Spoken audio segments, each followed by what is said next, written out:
संस्कृत का पेपर समझा रही हूँ। बेटा सभी प्रश्न करना अनिवार्य होता है। पहला नोट ये रहता है और प्रश्नों के सामने ही अंक दिए रहते हैं और उस अंक को देखकर ही हमें प्रश्नों को हल करना है। पहला प्रश्न है उचित विकल्पम चित्वा लिखत, अर्थात सही विकल्प चुनकर लिखिए। इसमें 4 संधियां होती है और एक अव्यय होता है बेटा। तो पहला प्रश्न है, आपको पहले प्रश्न में हर प्रश्न में आपको यहाँ पे 4 विकल्प दिए गए हैं, उसमें से हमें एक विकल्प चुनना है जो सही हो। इसका पहला है कि तद प्लस शिवः इत्यस्य पदस्य संधि अस्ति, अर्थात इत्यस्य पदस्य संधि अस्ति, इसका मतलब है इस पद की संधि यह है। पहला है तद प्लस शिव, ये नहीं है। तत् प्लस तत्शिव, ये भी नहीं है। तत्शिवः, यह है इसका उत्तर, तत्शिवः। अब यहाँ पे ध्यान से देखिए कि जहां त थ द प्लस के पहले यदि वर्ग का तीसरा वर्ण है और आगे शी है तो वो आधे च और छ में परिवर्तित हो जाता है। तो यहाँ व्यंजन सति का ये उदाहरण है बेटा, तत्शिवः, तीसरा वाला। फिर है ख, पवनः इत्यस्य पदस्य संधि विच्छेदः अस्ति, पवन की संधि का विच्छेद यह है। पो प्लस अनः, ओ की मात्रा के बाद यदि अन है तो अव हो जाता है। ये पहला ऑप्शन ही इसका सही है। पौ प्लस अनः नहीं है, पव प्लस अनः नहीं है, पव प्लस नह नहीं है, पो प्लस अनः है, क्योंकि ओ की मात्रा के बाद अन होता है तो वह अव हो जाता है। तीसरा, विसर्ग संधि उदाहरणम अस्ति, विसर्ग संधि का उदाहरण है। पहला ही उदाहरण इसका सही है, मनः प्लस हरः, ओ की मात्रा विसर्ग में बदल जाती है। दूसरा, पावक नहीं है, उल्लास नहीं है, जगदीश नहीं है। ये तीनों व्यंजन संधि के उदाहरण हैं। वधू प्लत्सव, वधूत्सव इत्यस्मिन् पदे संधि अस्ति, इस पद में कौन सी संधि है? संधि का नाम पूछा गया है। वधु छोटे ऊ की मात्रा प्लस वधु उत्सव, वधु प्लस उत्सव, छोटा ऊ प्लस छोटा ऊ इज इक्वल टू बड़ा ऊ। ये दीर्घ संधि का उदाहरण है बेटा। अयादि संधि नहीं है, दीर्घ संधि है, गुण संधि नहीं है, पूर्व संधि नहीं है, पूर्व रूप संधि नहीं है। मितम च व सारम च वचो ही वगमिता अत्र अव्ययम अस्ति, यहाँ एक सूक्ति दी गई है। उस सूक्ति में से एक अपने को अव्यय शब्द ढूंढना है। अव्यय शब्द होते हैं च। यहाँ इस सूक्ति के अंदर दोनों च को आप अंडरलाइन कर सकते हैं और ये बता सकते हैं कि यह च शब्द ही अव्यय है। तीनों शब्द अव्यय नहीं है, सारम मितम और ही अव्यय नहीं है। प्रश्न नंबर 2, यहाँ पे अपने को 3 समास पूछे गए हैं और 2 उपसर्ग पूछे गए हैं और हर प्रश्न में यही परफॉर्मा रहता है कि आपको पहले प्रश्न में 4 संधि और अव्यय पूछा जाता है। दूसरे प्रश्न के अंदर 3 समास और 2 उपसर्ग पूछे जाते हैं। तो पहला प्रश्न है यहाँ, लंबोदरः इत्यस्मिन् पदे समासः अस्ति, लंबोदर इस पद में समास है। तो कौन सा समास है? लंब उदरः यस्य सह, इसका विच्छेद यदि हम करते हैं तो यस्य सह जहां आता है वहां बहुब्रीहि समास होता है, इसलिए यहां यह बहुब्रीहि समास है। यथा शक्ति इत्यस्मिन् पदस्य समास विग्रह अस्ति, तो जहां पहला पद अव्यय होता है वो अव्ययी भाव समास का उदाहरण है। इसका विच्छेद है शक्तिम अनतिक्रम्य, अर्थात शक्ति के अनुसार। यथाशक्ति अर्थात शक्ति के अनुसार। इसका विग्रह होगा शक्तिम अनतिक्रम्य। अनतिक्रम्य का मतलब होता है शक्ति के अनुसार। प्रश्न तीसरा है इसका, राम लक्ष्मणौ इत्यस्मिन् पदे समासः अस्ति, रामः च लक्ष्मणः च, ये इसका विच्छेद होगा बेटा और यह द्वंद्व समास का उदाहरण है। द्वंद्व समास, यहाँ द्विगु समास नहीं है।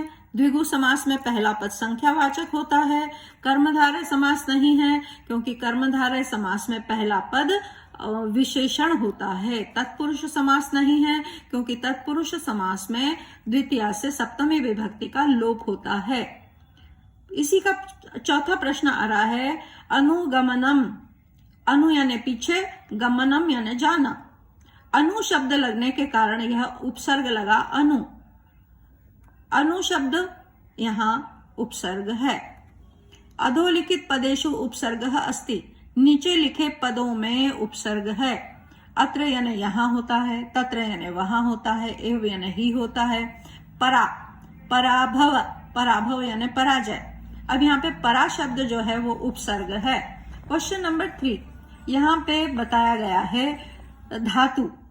धातु रूप में यहाँ पर 4 धातु रूप पूछे जाएंगे और एक पूछा जाएगा अव्यय। पहला प्रश्न, पश्यन्ति इत्यस्मिन् पदे धातु अस्ति। इसमें धातु पूछी गई है। तीतः अन्ति, यहाँ द्रष्पश्य धातु है, तो द्रष्पश्य तो नहीं लिखा है, यहाँ पे द्रश अलग लिखा है, पश्य अलग लिखा है, तो हम पश्य नहीं लिखेंगे। उत्तर में हमको द्रश मूल धातु लिखनी है। मूल धातु ही लिखेंगे तभी हमारा उत्तर सही होगा, द्रश। नंबर सेकंड इसका उत्तर है गमिष्यामि इत्यस्मिन् पदे लकारः अस्ति। गमिष्यामि यानी मैं जाऊंगा, इस पद में लकार है, तो इसमें लकार पूछा गया है। यह जाऊंगा ये बता रहा है, इसलिए यहाँ पे लृट लकार होगा। लृट लकार का मतलब होता है भविष्यत काल।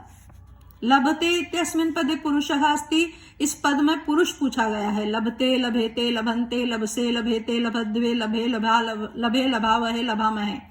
तो लभते ये पहला है, प्रथम पुरुष का एक वचन, इसलिए यहाँ पे पुरुष पूछा है तो हम पुरुष बताएंगे, प्रथम पुरुष। यदि यहाँ वचन पूछा गया होता तो हम एक वचन बता देते। अपिबन इत्यस्मिन् पदे वचनमस्ति। अपिबत, अपिबताम, अपिबन प्रथम पुरुष का बहुवचन है, तो यहाँ पे बहुवचन राइट करेंगे हम, क्योंकि हम वचन पूछा गया है। इत्यस्मिन् पदे, इस पद में वचनम अस्ति, वचन है, यहाँ पे बहुवचन है। तत्र शिवालयः अस्ति एतस्मिन् वाक्ये अव्ययम् अस्ति। यहाँ वहां शिवालय है, वहां शिव जी का मंदिर है, ये बताया गया है। अब यहाँ पे हमको अव्यय बताना है, तो तत्र यहाँ पे अव्यय है। शिव नहीं है, शिव तो नाम है। अस्ति नहीं है, यह क्रिया है। आलयः यानी घर, यह आलय भी नहीं है। तत्र यानी वहां, वहां यह अव्यय वाक्य है। प्रश्न नंबर 4, यहाँ पे भी 4 प्रत्यय पूछे गए हैं और एक में हमें सुक्ति को पूर्ण करना है। सुक्ति हमारा आखिरी पाठ है। उन सुक्तियों में से भी आपको रिक्त स्थान वाली सुक्तियों को जरूर याद कर लेना चाहिए। अब पहला है डिप प्रत्यय से उदाहरण मस्ती। डिप का मतलब होता है कि जहां स्त्रीलिंग शब्द में आ की मात्रा लगी हो, इसलिए यहाँ पे इसका उदाहरण है बाला। पठन इत्यस्मिन् पदे प्रत्ययः अस्ति। अन प्रत्यय जहां होता है, आखिरी में जहां हमें अन दिखाई दे रहा है, पठ के साथ अन लगा है, मतलब यहाँ पे शत्र प्रत्यय है। शत्र का अर्थ होता है करके, पठन यानी पढ़ते हुए। कत्वा का मतलब होता है करके। ता मतलब था, शानच यानी भी था। ये शानच जो प्रत्यय है वो आत्मनेपद की धातुओं में लगता है। कत्वा यानी करके, यहाँ पे कत्वा शब्द में यदि त्वा होता आखिरी में तो हम कत्वा लिखते, लेकिन शत्र का मतलब होता है जहां अन आखिरी में हो। पठन, पठ प्लस अन, यहाँ शत्र प्रत्यय है। ल्यप प्रत्यय से उदाहरणम अस्ति। ल्यप प्रत्यय का उदाहरण है, ल्यप का य शेष रहता है बेटा, इसलिए आप ध्यान पूर्वक देखिए कि कहाँ आखिरी में यह है। ल्यप का आखिरी में यह रहता है, तो हमें देखना है इन 4 शब्दों में कृतवान, गतः, खादित्वा, आदाय। यहाँ पे आदाय शब्द इसका सही उत्तर है। कृतवान, तव शब्द बीच में दिखाई दे रहा है, इसलिए यहाँ पे क्या शब्द है, तवतु प्रत्यय है। गतः यहाँ पे त है, यहाँ पे त प्रत्यय है। ये खादित्वा कत्वा प्रत्यय, यहाँ पे त्वा लगा है, यहाँ पे ध्यान से देखिए तो ये कत्वा प्रत्यय है। का आधा जो होता है वो छोटी ई की मात्रा में परिवर्तित हो जाता है, इसलिए खादित्वा शब्द भी नहीं है, कृतवान भी नहीं है, गतः भी नहीं है। आदाय के आखिरी में यह दिख रहा है, इसलिए यहाँ पे आदाय प्रत्यय सही उदाहरण है। आ उपसर्ग लगा है, दा धातु है, दा प्लस यच्छ, और यह आदा यानी लाना, लेकर। प्रश्न नंबर 4, गतः इत्यस्मिन् पदे प्रत्ययः अस्ति। गतः मैंने ध्यान से बताया था कि जब गतः यानी गया था, तो त प्रत्यय इसका सही उदाहरण है, सही उत्तर है। त लगता है, उत्तर का त शेष रहता है, तुमुन का तुम शेष रहता है, ठक का आ शेष रहता है, तवतु का तव शेष रहता है, इसलिए यहाँ पे गतः का सही उत्तर है त। किल मनुष्याणाम देवतानाम च देवतम, कौन वास्तव में मनुष्यों की और देवताओं की भी देवता है? तो यहाँ पे सही उत्तर है माता। माता वास्तव में मनुष्यों की और देवताओं की भी देवता है। न तो पिता है यहाँ पे, न भ्राता है, न साधु है, माता ही वास्तव में सही उत्तर है। प्रदत्त ही शब्द ही, दिए गए शब्दों में रिक्त स्थानानि पूरयत, रिक्त स्थान भरो, पूर्ति कुरुत। दिए गए शब्दों से हमें रिक्त स्थानों की पूर्ति करनी है। को अपि पंचः, कोई भी 5, यहाँ 6 दिए गए हैं, अपने को 5 भरने हैं, और यहाँ आपको 6 शब्द दिए गए हैं, आपको उसमें से एक शब्द नहीं भरना है। भारतीय एकता साधकम संस्कृतम, संस्कृत भारतीयों की एकता को साधती है। स्वकर्मणि प्रवर्तितुम कदापि नैव खिद्यते, अपने कर्मों में लगे रहने पर कभी भी खेद नहीं होता है। गुरुकुले बहवः शिष्याः आसन्, गुरुकुल में बहुत से शिष्य थे। महर्षि यशः शरीरेण अमरः अस्ति, महर्षि यश रूपी शरीर से अमर हैं। पतिमात्र धर्मिणी पतिव्रतेति नाम,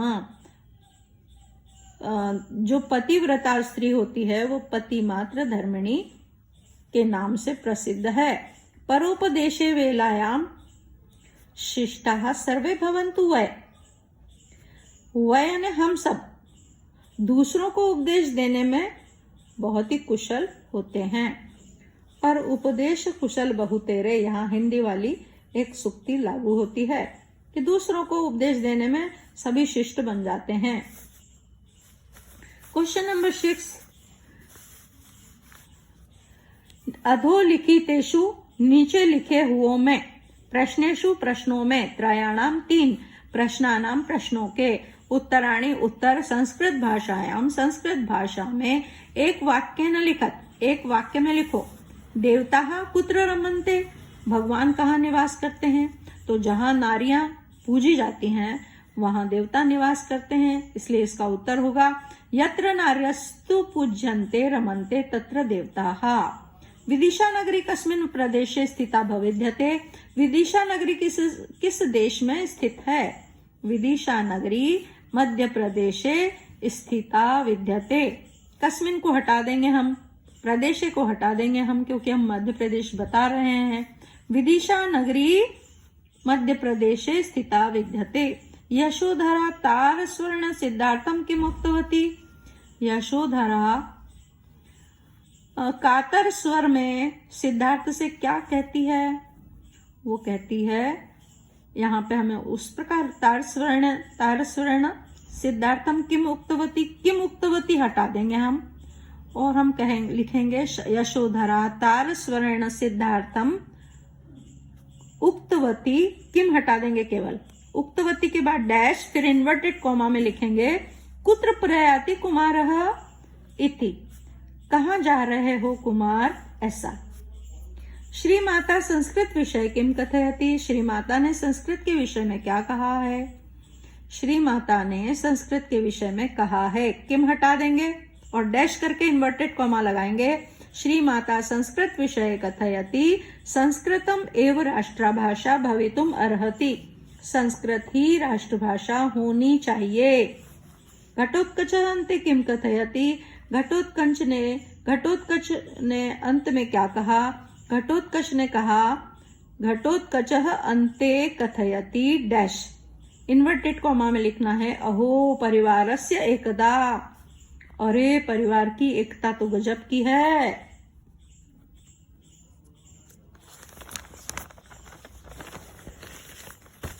क्वेश्चन नंबर 7, अधोलिखितेषु नीचे लिखे गए में द्वयोः शब्दयोः दो शब्दों को शब्द रूपाणी शब्द रूप के रूप में निर्देशानुसार लिखत निर्देश के अनुसार लिखिए। साधु चतुर्थी विभक्ति एक वचन। साधु विभक्ति का चतुर्थी का केवल एक वचन लिखना है बेटा। यहाँ पे एक वचन द्विवचन बहुवचन होता है शब्द रूप में, लेकिन यहाँ केवल एक वचन ही लिखना है। तो साधु की यदि अपनों को चतुर्थी याद है तो ही हम लिख सकते हैं, इसलिए आपको शब्द रूप तो याद करना ही पड़ेगा। साधु साधु साधवः प्रथमा। साधुम साधु साधुना द्वितीया। साधुना साधुभ्याम साधुभिः तृतीया। साधुवे साधुभ्याम साधुभ्यः चतुर्थी। अब चतुर्थी में यहाँ पे साधुवे ही शब्द लिखना है, केवल एक शब्द, इसलिए हमें शब्द रूप याद करना पड़ता है। युष्मत् तृतीया विभक्ति बहुवचन। केवल बहुवचन लिखना है बेटा। ध्यान देखो प्रश्न में, ध्यान दीजिए। युष्मत् शब्द रूप का तृतीया विभक्ति का केवल बहुवचन लिखना है। अब युष्मत् की प्रथमा विभक्ति हो गई त्वम युवाम यूयम। द्वितीया त्वाम युवाम युष्मन्। तृतीया त्वया युवाभ्याम युष्माभिः। यहाँ पे बहुवचन पूछा है तो केवल बहुवचन लिखेंगे युष्माभिः। रमा सप्तमी विभक्ति बहुवचन।